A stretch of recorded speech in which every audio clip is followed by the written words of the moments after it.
Hello students, welcome to our practical session. In our practical session, we are learning the implementation of queue. So, before we are starting the implementation of queue in C++, first of all, we have an basic idea behind the concept of queue. So, dear students, a queue is a order list which work on FIFO principle. So, FIFO, first in, first out. Okay, for example, suppose you are going to a railway station, okay, and in railway station you can see the pupils are waiting in a line for a rail ticket. Okay, so whenever the pupils are waiting in a line for getting their rail ticket, they make a queue. Okay, the pupil who got its ticket first of all removed from the queue. So we can say that the first element that is inserted into the queue is the same element that is removed from the queue. Okay, because the concept behind the queue is FIFO, that is first in, first out. Whatever the first entry inside the queue, that is also the first entry that is outside the queue. So dear students, second thing that you have to remember in case of queue is that in queue we are using the concept of two ends. One end is used for insertion and the another end is used for deletion. So whenever we are inserting an element inside the queue, we are taking the help of rear end. And whenever we are performing the deletion operation in case of queue, we are taking the help of front end. So I think these two things are clear. First thing is the queue work on FIFO principle. Second thing, in case of queue, whenever we are performing insertion operation, we are taking the help of rear end, and also whenever we are performing deletion operation, we are also taking the help of front end. Okay, so now dear students, we are seeing the practical part of queue implementation. So in this program, first of all, we are adding our header files. So here we are adding hash include iostream.h, then hash include stdio.h. After that we are adding hash include conio.h, then stdlib.h, which is the standard library header files. After this, we are defining the size for queue. So here we are defining the maximum size, that is 100. After that, we are starting our main function. Inside main function, we are starting the declaration and initialization of our variable. So here, first of all, we are declaring three variable, item choice and I. Then we are declaring our array. After that, we are declaring and initializing our rear variable, same our front variable, and after that we are again declaring and initializing our exit variable. After this, we are taking the help of cout. Why? We are taking the help of cout to print a message, and the message is a simple queue example. Then dear students, we are using do while loop.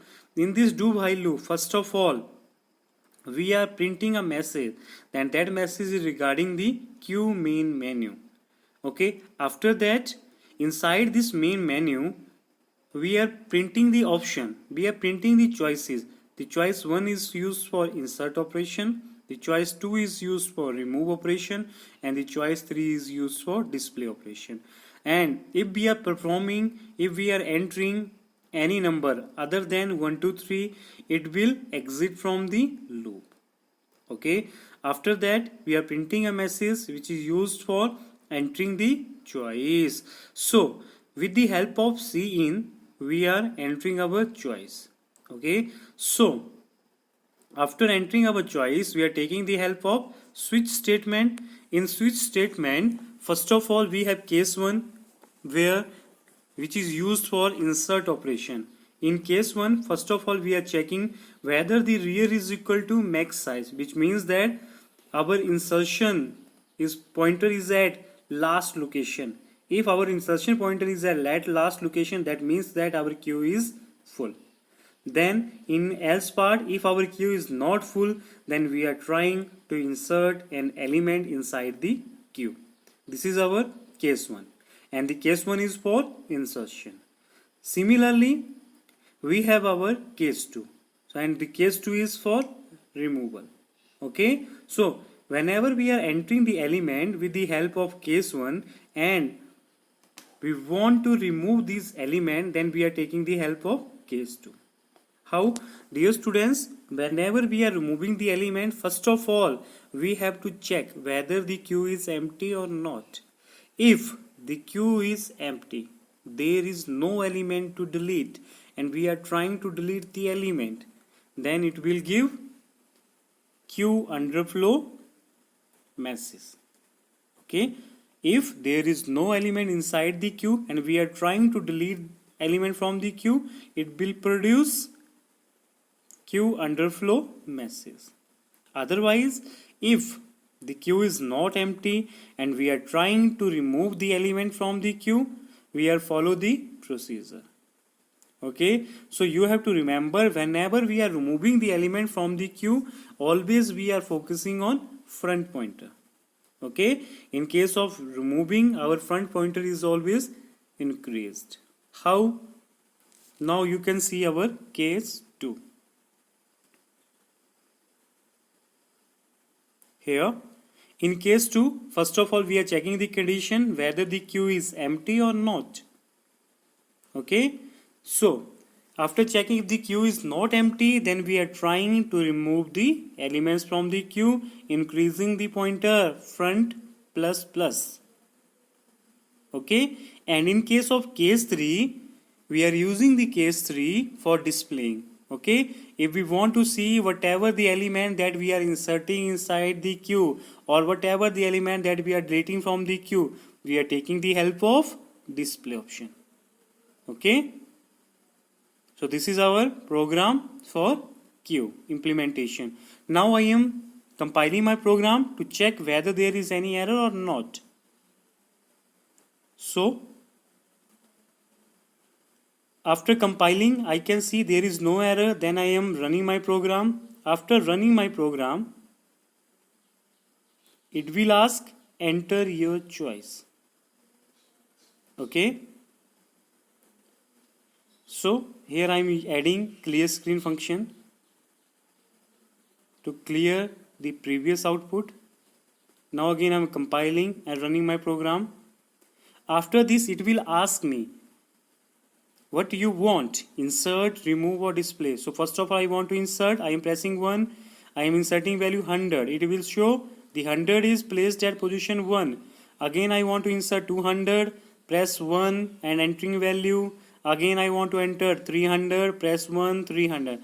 Now I want to see the list. For that I am pressing 3.